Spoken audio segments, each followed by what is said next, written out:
Hot system, Hades Nexus. Let's go.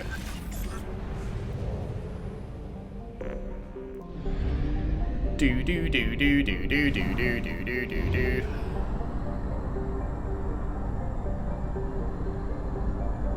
We have used half our fuel. Don't worry, there's a fuel depot right here.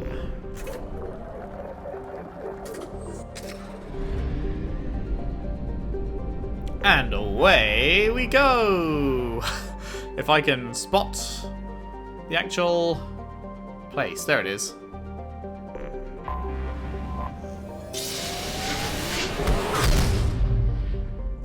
There it be. Okay, whole lot of rings, whole lot of rings. You know what that means? It's scanning time! Oh boy. Geth have been encountered in the Hecate system. All civilian traffic prohibited. Moderate.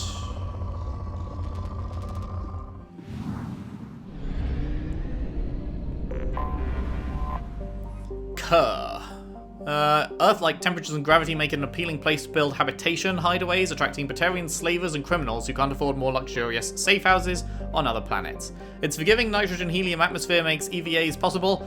EVAs, do I know what EVA stands for? Not sure I do. With a minimal amount of equipment, a breathing mask and warm clothing is usually sufficient. Cool. I feel like we've barely seen Praetorians. Most other races, you get a pretty good, like, look at them and stuff. Probe away. But Praetorians have literally only been in Bring Down the Sky from the DLC from 1. I'm pretty sure did we never see a Praetorian in the main game in 1? Were they only ever in the DLC? And then I don't think we've seen them much in this game. I think we've seen 1 or 2, but like, only briefly. Probe launched. They definitely seem like vastly underused compared to everyone else, apart from maybe like Vorcha. Probe away. But even Vorcha had a whole, like, all of Mordin's mission was fighting Vorcha. Probe away.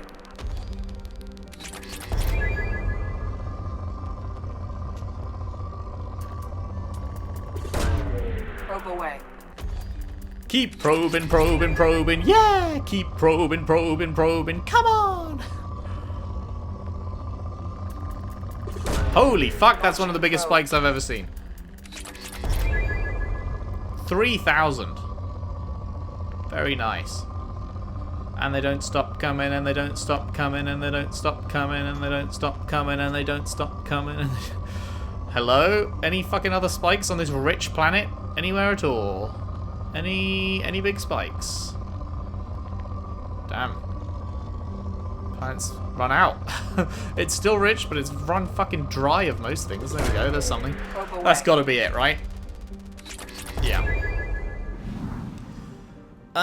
Okay, so outer ring is the relay. So that just leaves this ring. Bothros, rock and ice planet, evidence of primate-like spacefaring civilization found frozen in its equatorial ice, ranging from melted fragments of metal to preserved remains of the creatures still wearing suits for extra vehicular activity. Did I just say vehicular? I never say vehicular. It's just vehicular. Why did I just say that differently to how I've said it my entire life? That's weird. Further exploration revealed that their habitation centers were vaporized by orbital bombardments from railgun-like weapons, hitting with a force of approximately 120 kilotons of TNT. Only those that fled or happened to be away from the habitats were preserved in the ice, where they died of asphyxiation. Yeesh. This unknown species did not come from Asteria, but scientific teams are looking for evidence that they visited there. It's difficult to believe they would colonize a frozen rock like Bothros and ignore a lush garden world. Their world of origin is also a mystery. That's quite an interesting one. That's probably the most interesting planet description we've had in all of Mass Effect 2. It's a rich boy. Wait, shouldn't I be getting a direction? Launching probe.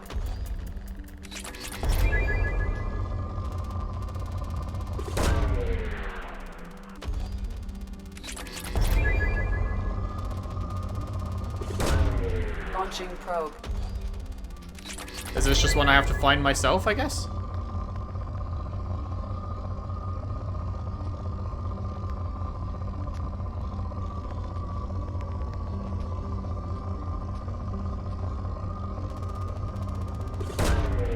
Probe launched.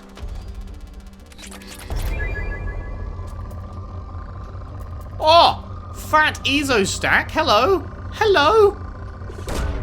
Launching probe. Oh, we love that. Show me the Ezo. Probe launched.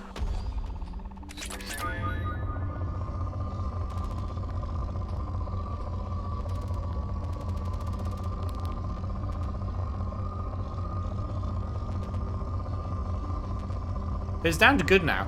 Am I going insane? Was this not the right planet? This wasn't the right planet. I'm just going fucking insane. That's good. That's really good.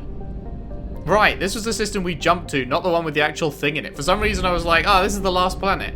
That means this is the one the mission's on. Why have I not got a scanner? Well done, me.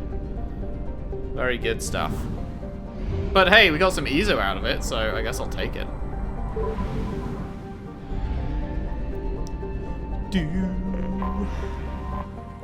Aegis. Struck the Jovian planet. Urban legend has grown over this event. The story goes that if the extrasolar body, usually called a comet, was unaffected by the gravity well of Aegis, it would have coincided with an orbit of Trident and created an extinction-level event on that planet. Prevailing scientific opinion holds that this is an exaggeration at best.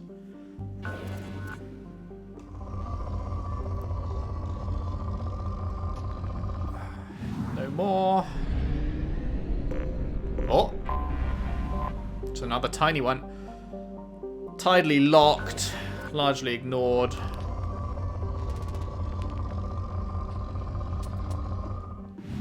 No Ezo. Trident. Human-dominated world with over 95% of its surface covered in saltwater. Trident is home to a dazzling array of life. The oceans are filled with creatures ranging from tiny bivalves to mammoth vertebrates, unequaled even by Earth's whales and ichthyosaurs. Small archipelagos create what little land there is, and its valuable real estate is fought over constantly. Underwater extraction operations have recovered a number of valuable minerals from the ocean floor, including iridium, uranium, and dust form element 0. A largely lawless world, Trident is home to a rogues gallery of unethical corporations exploiting the resources of the planet and actual rogues, criminals, slavers, and mercenaries working the shadows. Due to extreme weather conditions, all traffic to the surface is grounded. Spaceport Control predicts this condition will persist until the end of hurricane season. Almost 7 billion living there. No, sorry, 7 million. Never mind. Launching probe. It's a rich boy. Love a rich boy. Launching probe.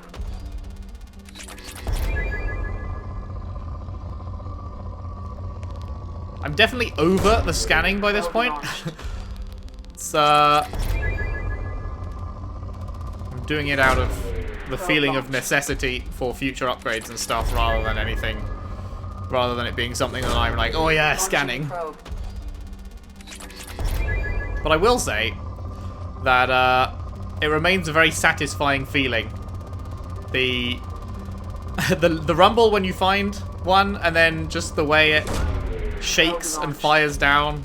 I feel like they've animated and like done that really well. That is still satisfying, even if the actual act of scanning has long since become a bit of a chore. Probe away. But I want to be able to buy everything, and I don't want to have to, like, I don't want to have something come up and then need to go and scan for it then and there to be able to buy it. I just want to be able to afford everything as it comes in, so I need to have supplies. Although, fuck me, there's like nothing left. There we go. There's like hardly anything left to scan on this place. Still rich? Are you sure? Launching probe. There we go.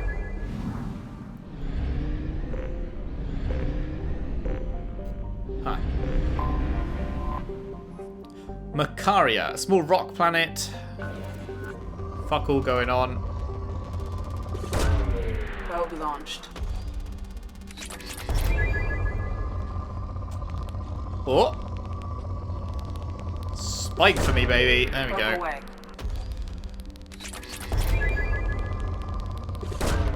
Probe launched. And apparently if you have like 100k of shit, then that'll transfer over to Mass Effect 3. Probe away. People have been saying, so I guess by the end of the game, I'm going to want to have over 100k of stuff. Launched. If I don't have over 100k and the playthrough has reached the end, then I guess I'll just do that off camera. Launching probe. Like that. Or bonus scanning part, where it's just like 2 hours of me just going, oh my god, where is anything?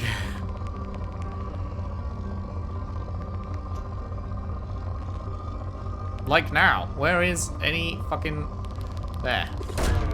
Probe away. Sometimes it says rich, and it's just so hard to find anything worth scanning.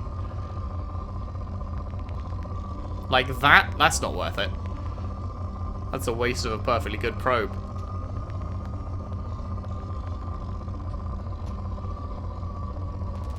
Oh.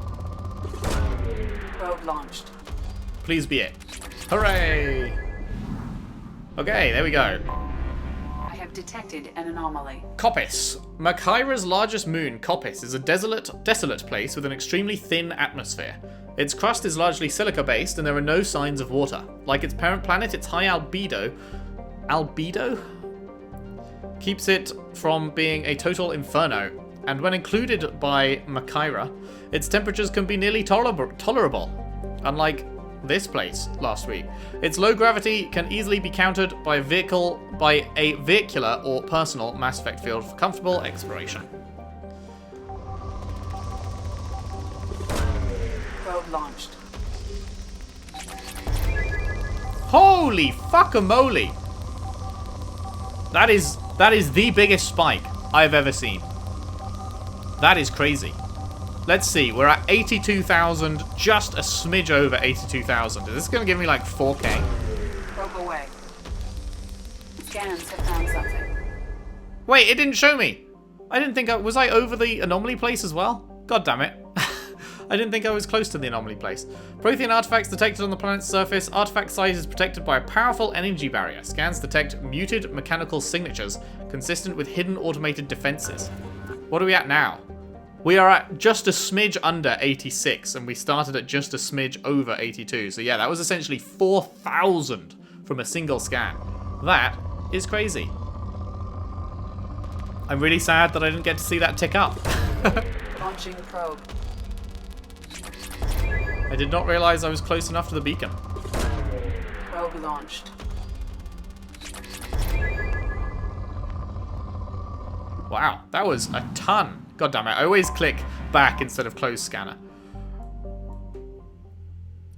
Okie dokie. Let's get the dream team and let's go.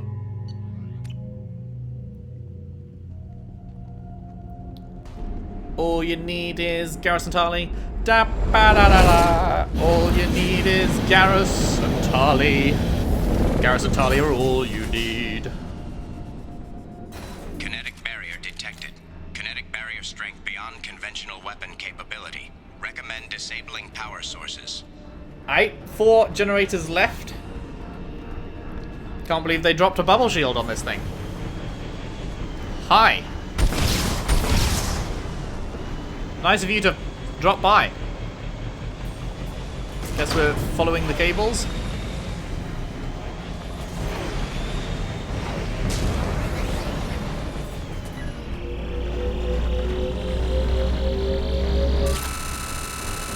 Oh, it's element 0. Ugh.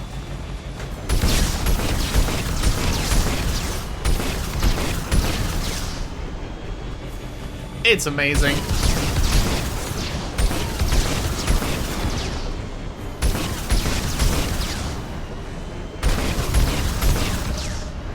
Love me some element 0. Kinetic barrier strength reduced.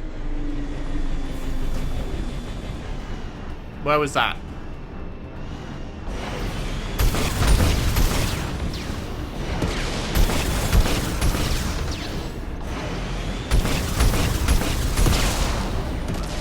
Not today, motherfucker.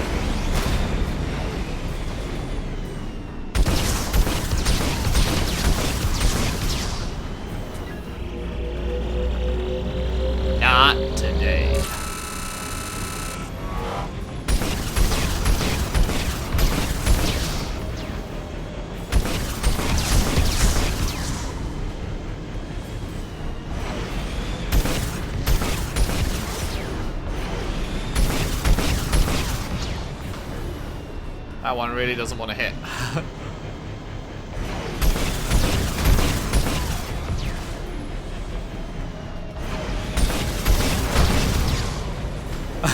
It's like it's just slightly too far below for the rockets to track it fully.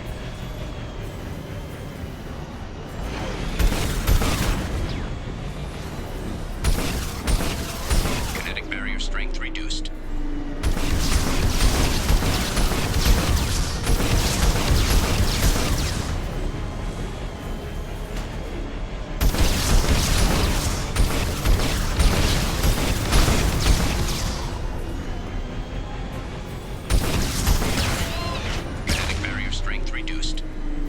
Very nice, very nice. One left.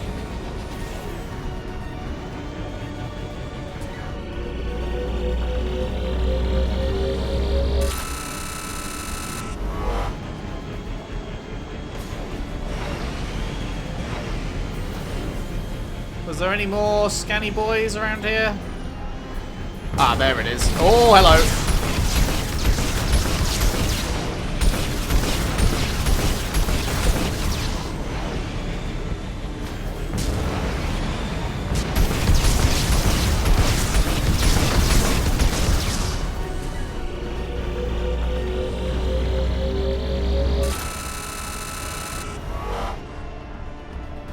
Any other scanny boys?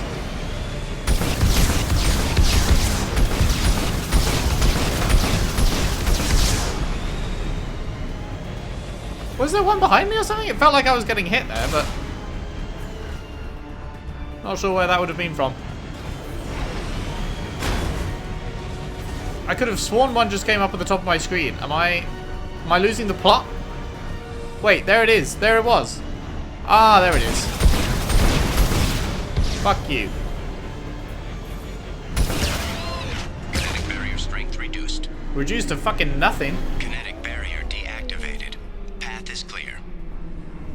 Enter the dig site and recover the relic. Don't mind if I diddly do.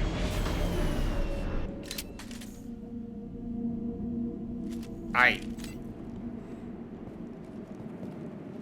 Hello, friends. Ha! Huh. I've automatically got the ammo on this time. Is that because it's the same play session as last time, maybe?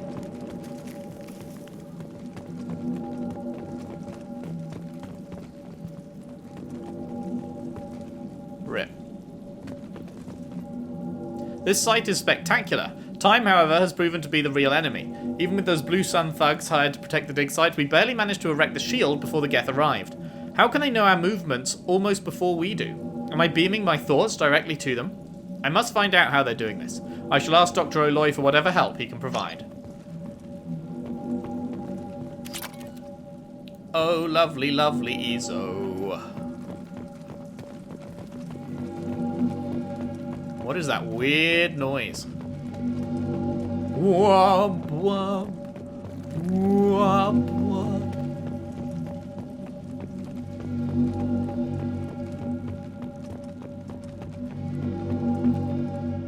Spooky. Dr. Oloy must have been indoctrinated by the Reapers. Well, I found him sending our data to a Geth ship. I won't be responsible for another Geth attack, another Eden Prime. I've silenced Oloy. Forever. very dramatic. I've silenced Oloy forever.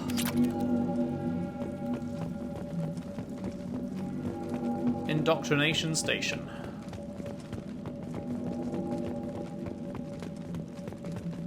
We can use this. Oh, ho, ho, ho. That is very nice. That is very, very nice. It's too late for me. They're still in my head, stealing my thoughts. I can't keep them out. That is very, very not nice. I've got no choice but to destroy this relic. And myself. Damn, dude. Sucks.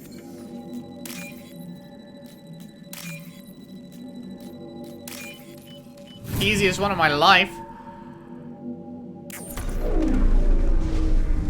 Oh, what?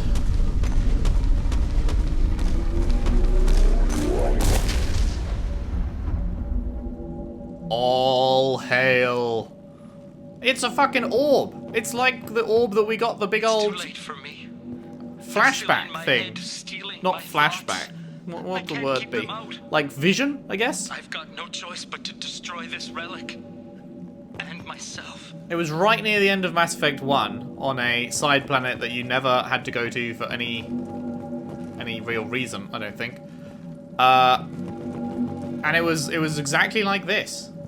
It didn't have such a fancy surrounding, but I'm pretty sure it was just a big floating orb and it gave us that weird vision. Dr. Case would never understand the deal I made with the Collectors. He's obsessed with these Protheans. He would sacrifice everything to learn their secrets. It nearly cost me my life, but I did it for you, Helen.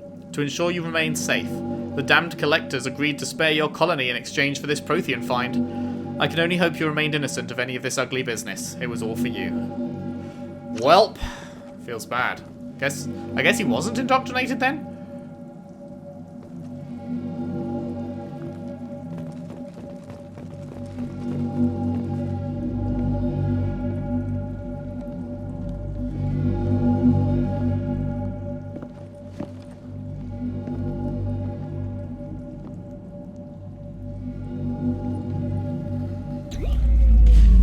Uh-oh.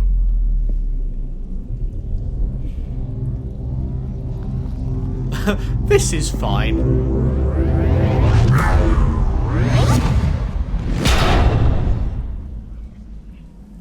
What the fuck?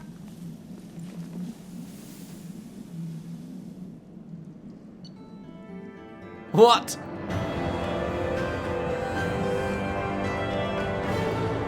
I would be very fucking cautious bringing that aboard the Normandy. Like, it's small now. What if it randomly decides to become big again and just blows up the ship? Not much they could do about it if it just suddenly expanded and just destroyed the edge of the ship or whatever. Dr. Case's research station found Prothean artifact recovered. Is that it? Is there more? That's it.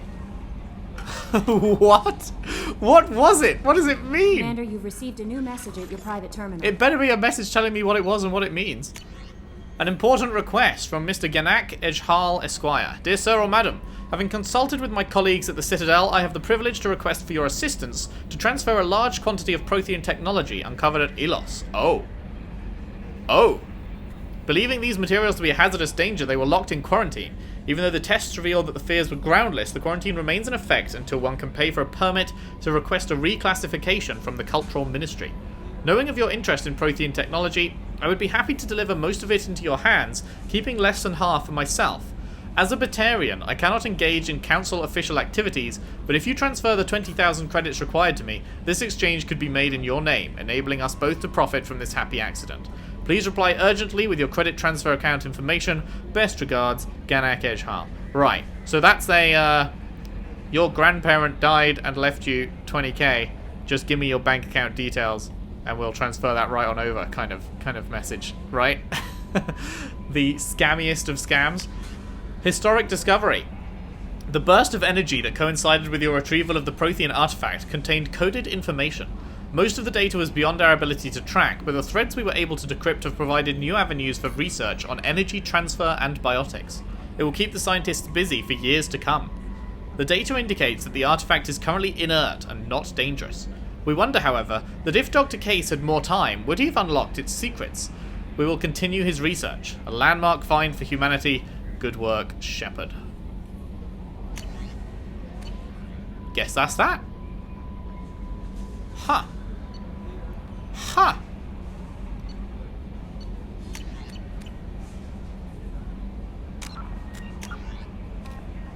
So, thoughts on that DLC then? It was fine.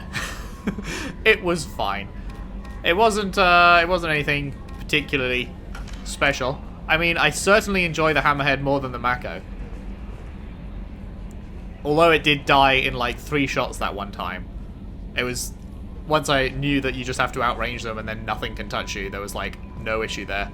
And it's just infinitely more fun to control. The huge speed boosts and jumps and everything is just wonderful compared to the Mako. So I definitely think the Hammerhead is an upgrade. But the missions themselves, I mean, they were fun enough. Like, they just essentially play around with the new car, pretty much, and various reasons given for doing so and making jumps and stuff. But it wasn't anything particularly exciting, you know. Commander. What do you think about the people we're picking up? Well, about the ones you went out with last. It's just my opinion, though. There's really no need to go spreading it around. What? You didn't say anything. But, hello? What do you think about the people we're picking up? Well, about the ones you went out with last. It's just my opinion, though. There's really no need to go spreading it around.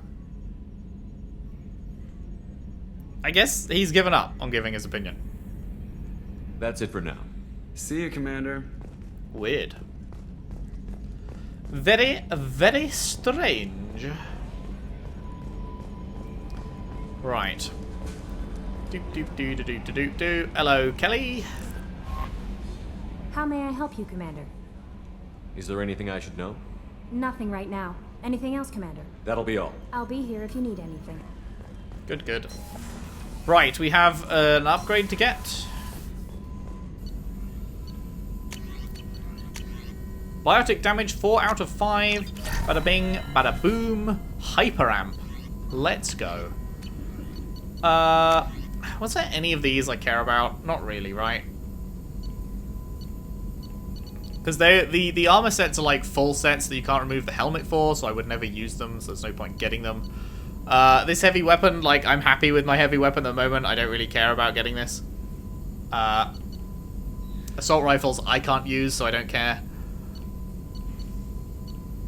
So, yeah, not really. Not really. Right, Morden and Jacob, we both can't talk to. Actually, pretty much everyone there's no point in talking to right now, right? Pretty much. Because they're all just waiting for me to do their mission at this point. Okay, well. Probably Overlord next. Travel to Travel to planet Ait. Typhon system, Phoenix massing, and investigate why the Cerberus base there has gone silent. Cool. However, we've been putting off the Codex for a while. So I think it's Codex time. We have a lot of stuff to listen to. We've got a lot of stuff to read ourselves. So, yeah. Let's do a bit of Codex time. We'll do the entire thing. All of the rest of the Codex that we haven't done yet for the rest of the video. And then next time we'll start out on the other DLC, Overlord. Right, aliens, non-council races. Who have we got? Praetorians. Hovering tanks resembling a cross between an octopus and a giant crab. Praetorians are well-armored killing machines of mysterious origin. Praetorians employ redundant systems from the multiple humans encased within them. Armed with eye-mounted particle beams and capable of attacks at close range, they teleport to evade attack while regenerating their shields. Within hours after death, the organic components of Praetorian corpses disintegrate into a denatured pus, while their mechanisms turn to ash. One specimen, autopsied within minutes of death, reveals a clue. Nanomachines may disintegrate the Praetorians' organic and mechanical components before self-destructing.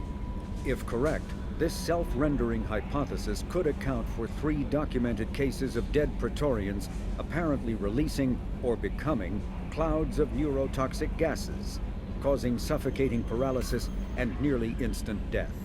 In one remote facility, 17 soldiers died from gas inhalation while assessing the Praetorian. Any personnel in the vicinity of dead Praetorians are urged to protect themselves with breathing apparatus. Damn, look at those faces at the bottom of that. That is creepy as shit. That's it for that one. Organizations. Founded by notorious Batarian slaver Solum Dulcera, the Blue Suns began as a Skillian Verge protection racket, providing genuine protection from slavers and pirates. Eventually captured by the Systems Alliance Navy, Telsera beat almost 24 charges to be convicted on a single count of conspiracy. The slaver benefited from the tutelage of cellmate and brilliant con artist Bernard Legit's Ledger. Legit. Upon release 5 years later, Telsera incorporated Blue Suns as a legal security agency. Today, the Blue Suns boast a galaxy-wide force of Batarians, Turians, humans, and Krogan. Each deployment is backed by a logistics core, selling everything from heavy weapons to shaving cream. Despite claims that Blue Suns sells its captives as slaves, no Blue Suns employee has ever been convicted on such charges. Many Blue Suns members sport the company logo in tattoo form, removed during assignments and reapplied at mission end. Alright. Planets. Before the Geth Revolt 300 years ago, the Quarians colonized Haystrom to study the mysterious instability of its sun, which threatened premature eruption into a red giant. As a scientific outpost of minimal military value, Haystrom was ill-equipped to repel Geth forces during the insurrection and fell quickly under their control. Captured Geth planetary survey data indicates that despite sustaining damage during the war, Haystrom's architecture remains as it was 300 years ago, preserving a Quarian architectural style that no longer exists anywhere else in the galaxy. Because Haystrom's sun has overwhelmed the planet's protective magnetosphere, humans foolhardy enough to venture into Geth-controlled Haystrom must exercise extreme caution. Minutes of radiation exposure will overload shields, and hours of exposure will kill. Furthermore, solar output renders surface-to-orbit communication nearly impossible. Cool, this is out of date. Minutes of radiation exposure will overload shields. I think you mean seconds, mate. Horizon. A typical terminus colony possessing minimal tourist value, Horizon promises substantial economic opportunity, especially in providing new products for humans and supplying the Turian hierarchy. Surveyed 18 years ago, Horizon received pilot habitation 4 years later. The colony proper is now 8 years old. Blessed with verdant forests and abundant fresh water, Horizon maintains a colonial culture that thrives as a refuge from the increasing restrictions of Citadel-governed society. Horizon has attracted numerous dissidents, marginal people, and fringe dwellers from across Alliance space. Society. Ilium. A regional hub of Asari commerce awash in riches, Ilium is infamous for its abusive labor practices and legalization of nearly everything except murder. And murder's As such, coming soon, Ilium folks. is the preferred production site for weapons and pharmaceuticals that would be illegal nearly everywhere else, made even more lucrative by legal indentured servitude. Among the biotics-related pharmaceutical producers is the Dantius Corporation, a rising star in galactic commerce. Despite the dangers of its products, Ilium is renowned for glamour, luxury, and safety, provided by near-total surveillance, making it a favored tourist destination. Countless celebrities maintain palatial estates on Ilium and in its capital Nos Astra. The sole obstacle to business on Ilium is its extensive bureaucracy, tolerated only for its provision of security. Regardless of the character of its economy, Ilium's self-congratulatory media exalts its own society with the provincial arrogance of new money, glorifying in sexiest CEOs and 10 richest residents lists. Amazing. Corliss. Known as the Starcraft Cemetery, Corliss was the regional toxic junkyard for centuries. Ships reaching astronautical near-death at connecting mass relays were sent to Corliss, stripped of every useful component, then dumped planetward to clear shipping lanes. Currently, Corliss hosts numerous merc factions, such as the Blue Suns, rumored to be using downed ship fossils to test advanced munitions. Massive gun batteries threaten anyone attempting planetfall, with minimal defenses against ground attack. Because ancient volcanism greenhoused the planet, Corliss was too hot and CO2 rich to develop a biosphere, despite the abundant lakes that could have sponsored the development of life. Now cool enough for protected habitation, but too scorching for anyone but extremophiles and mercenaries seeking secrecy, Corliss supports numerous Krogan outposts. The Krogan have therefore seeded Corliss with hardy Verum, often kept as warhounds. Farron lived primarily on a diet of geophagous vermin and each other. Oh, gotta love living off a diet of your own species. Ships and vehicles. Cyclonic barrier technology, Good old CBT. attempts to solve the higher-end limitations of traditional kinetic barriers. Traditional barriers cannot block high-level kinetic energy such as disruptor torpedoes because torpedo mass effect fields add mass. The CBT violently slaps aside rather than halting incoming linear force. By rotationally firing their mass effect field projectors, ships create rapidly oscillating kinetic barriers instead of static ones. Shooting through the CBT is like trying to shoot at a target inside a spinning ball. Significant drawbacks to current CBT configuration prevent its use on anything other than frigates and fighters. Its many high-frequency sensors and emitters require frequent maintenance and replacement. A partially damaged CBT can endanger its operator, who is surrounded by rotating mass effect fields skewing in unpredictable directions. However, if an emitter is damaged, the CBT becomes a traditional shield array, making it effective during opening volleys. Huh, that last section was like written pretty differently to how it was spoken.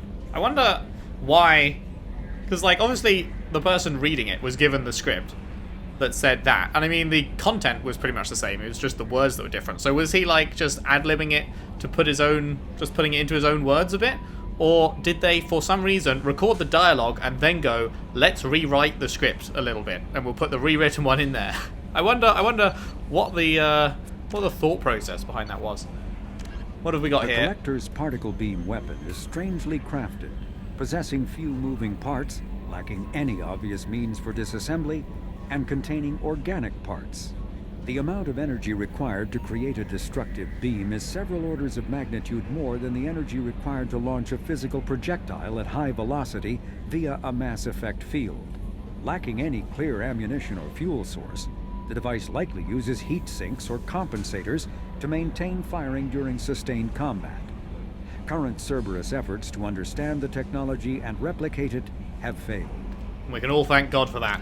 Cool, well that's the primary ones done. Moving on to the secondary. Aliens Council Races.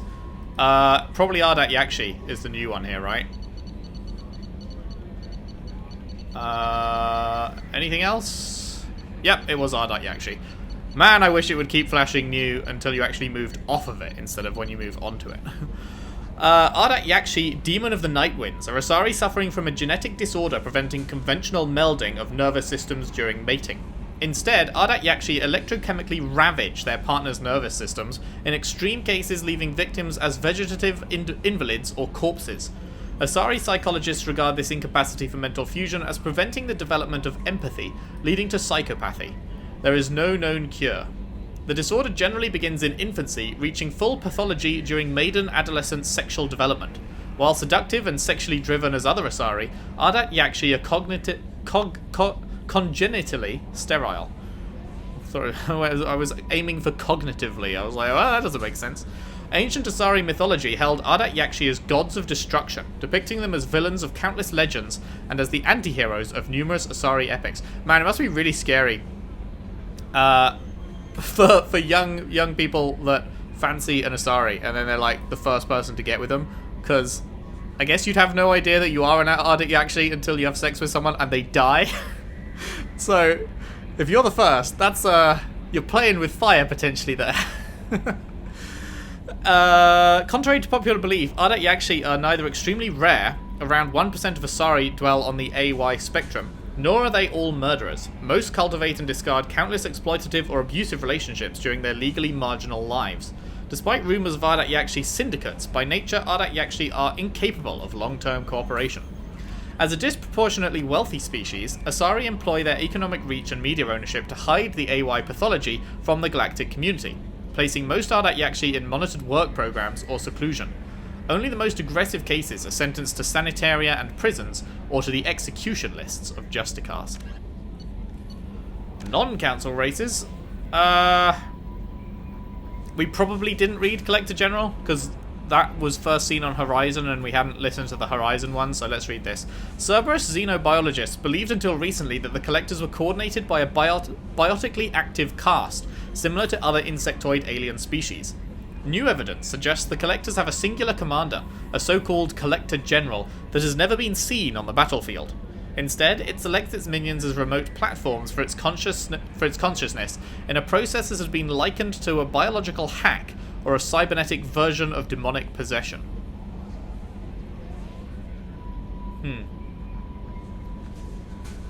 So, it's weird, because I'm still pretty sure that Harbinger is a Reaper, right? But it seems like they're saying Harbinger is just the name of the Collector General? But then why would... I don't know. And I mean, I guess you'd have literally never even heard the name Harbinger unless you had subtitles on.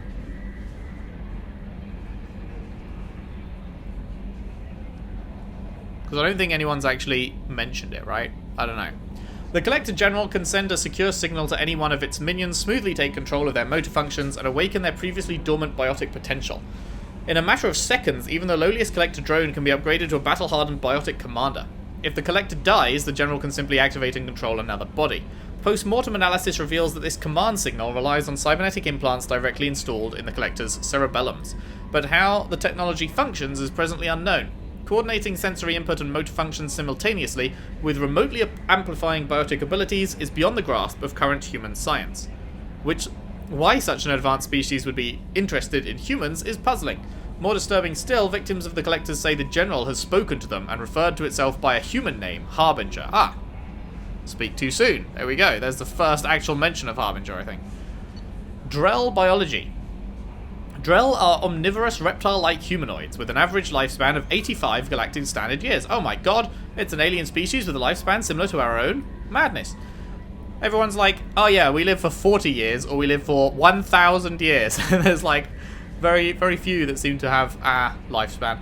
They give live birth to their young, who are capable of eating solid food from the moment they're born. Drell appearance is very similar to Asarian humans, but their muscle tissue is slightly denser than that of humans, giving them a wiry strength. Many of their more reptilian features are concealed, like a 3-chambered heart with a muscular ridge that is capable of shunting oxygenated or deoxygenated blood as needed. One unique characteristic, however, is their hyoid bone in their throats, which allows them to inflate their throats and produce vocal sounds outside of the human range.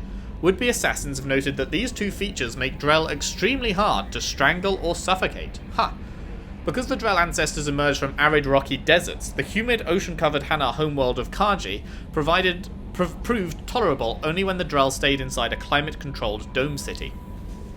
Due to this huge disparity in the two species' homeworld environments, the leading cause of death among Drells on Karji is a bacterial lung disease called Keprel's syndrome. Right, and that's what Thane has, right? Within a generation of Drell's arrival on the planet, the disease had become resistant to Hanar antibiotics and other advanced treatments. Once an infection settles in, death is slow but imminent. Transplants may buy time, but as the infection spreads to other major organs, there comes a point of diminishing returns and eventual system failure. You hate to see it. You hate to see it. Whoops. Drell Culture. 8 centuries ago, the already arid Drell homeworld, Rakana, began its swift descent into lifelessness due to disastrous industrial expansion. Because their population was bursting at 11 billion, and they did not possess interstellar flight capacity, the Drell would have been doomed without the intervention of the Hanar. Following first contact, the Hanar spent 10 years transporting 375,000 willing Drell to their own homeworld, Karji. Wow. Wow, that is, like, it's a lot, but 375,000 out of 11 billion? Not that much, percentage-wise. The remaining billions perished in the dying world, warring against each other for diminishing sources of water and food. Man, good on the Hanar, though, like... They're under no obligation to help out a species that is on the verge of death. They did it anyway. I mean, they then kind of turn them into assassins and shit. But, you know, the initial help was good. Today, only a few thousand survive on Rakana in clusters, never exceeding a few hundred. Now a cemetery world, Rakana's population can double during pilgrimage season. Drell have been part of the galactic community for almost 2 centuries. Most reside on Karji, content to coexist with the Hanar. Those who leave Khaje tend to be adventurers. Gifted by the Hanar with acute perception of interspecies body language, solitary Drell travelers often seek out new species elsewhere, adopting that species' culture and rarely returning to Khaje. Such Drell number in the thousands and are scattered across the galaxy, tending towards quiet, integrated lives. On Khaje, the Hanar afforded the Drell every opportunity to thrive. While outsiders and even some Hanar regard the Drell as junior partners, if not actual servants, Drell have integrated themselves into every level of Hanar society as respected, productive citizens. Okay, so it's not like they fucking made everyone into their tool, as Thane would put it. Well, that's better than I thought then. God damn it, stop backing out, mate. Krogan Blood Rage. Feared throughout the galaxy as nightmarishly violent warriors, the Krogan are both aided and hobbled by their legendary Blood Rage. In the grip of that madness, Krogan become seemingly invincible, but are merely totally unresponsive to pain. Blood-enraged Krogan fight regardless of injury level, to the extent that Krogan shorn of all 4 limbs continue gnashing past brain death until total somatic death. What? Jesus. The supremely resilient, hyper-violent Blood Rage is the synergy of 2 aspects of Krogan neurology. The first aspect is a positive feedback loop in which adrenaline, also activated by fear or rage, suppresses serotonin, the brain chemical that induces serenity. The second is the overdeveloped Krogan limbic system. In Krogan, as in humans, fear or rage shifts mental control from the frontal lobes, responsible for reasoning, to the limbic system, responsible for aggression and survival. During that shift, Krogan and humans exhibit diminished capacity for logic and self-control. Boy, have we all seen that many times, I'm sure. Prior to the ecological devastation of Tuchanka, blood rage was extremely rare among the Krogan. Back then, while all Krogan were capable of heightened anger and violence in fight or flight scenarios, almost none experienced insensitivity to pain. The 1% who did were those suffering serotonin suppression. At that time, Krogan society regarded the condition as pathological and medicated or imprisoned sufferers to protect them and society. Following nuclear ecocide 4 millennia ago, evolution selected only those Krogan afflicted with blood rage for survival. Makes sense. Today there is no living memory among the Krogan of a life without mindless murderous fury. That's really interesting. Evolution being a bitch there. Non-sapient creatures. Husks and Husks Scions. Have we read the Husks one? I think we did, right? Husks Scions. So the exact fate of species captured by the Collectors is unclear. The humanoid appearance of the Scions gives ghastly clues. The Scions' frame and skull are similar to those of a human or a Sari, but the bone structure is overlaid with a metallic resin. Posthumous examination of their bodies reveals a skin tone resembling that of Reaper husks, but their transformation process seems more extensive. Like husks, they are cybernetically modified on a nanoscale, so they can operate even in hard vacuum. Hoses rather than veins and muscle tissue join major portions of the body together. One arm is replaced with a construct that fits a large rifle, turning the creature into a humanoid weapons platform, and a fleshy sac is supported by the creature's back and head. Those sacs contain brain matter and spinal tissue, too much to have come from just one victim.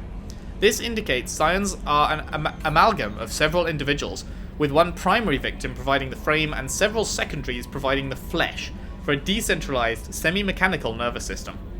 This decentralization makes them highly resistant to gunshot wounds. Even a headshot is not a certain kill. The Scions' weapons, however, indicate that Scions retain some living tissue, or at least sustain some of the same electrochemical reactions as those of a human biotic. The weapons create a powerful warp effect, which is consistent with the ezonodules visible in the Scions' expansive nervous system. Given the rarity of human biotics, it seems likely that these dust-form ezonodules are deposited during their transformation, rather than requiring a biotic victim in the first place.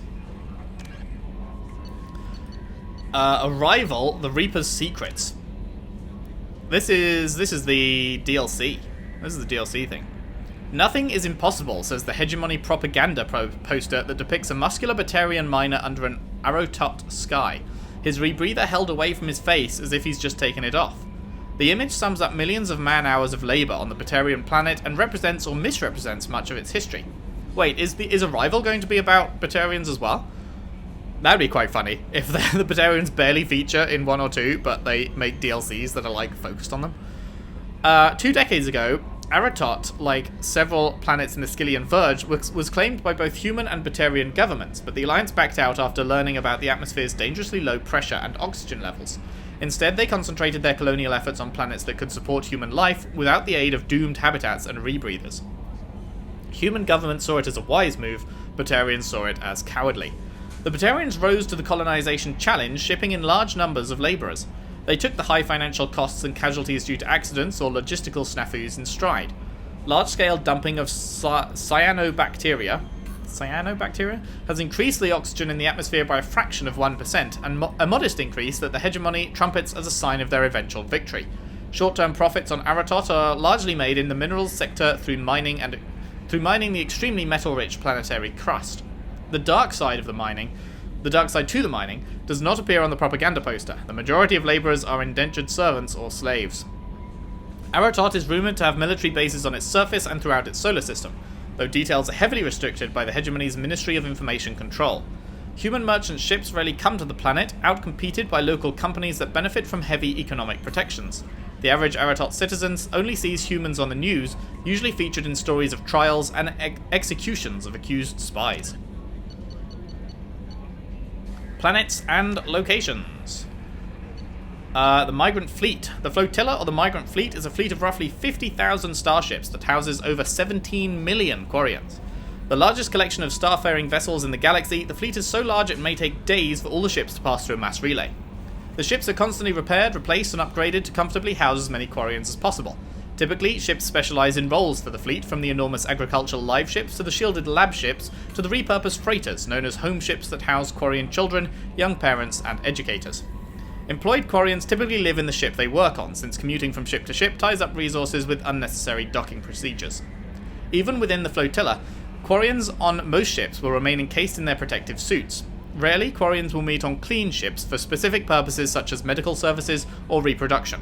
When this occurs, they remove their suits, knowing full well that it is likely they will spend a few days having allergic reactions or getting over infections as their weakened immune system compensates for each other's presence. Feels bad.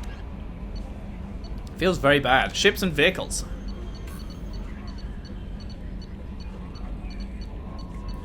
Anywhere? Weapons, disruptor torpedoes. This is the section I usually don't really pay too much attention to, because it's kind of like, we fire the gun and then stuff gets hurt by it. So yeah, we'll just pass down that one. Javelin, more torpedo, cold launched. Shit goes boom.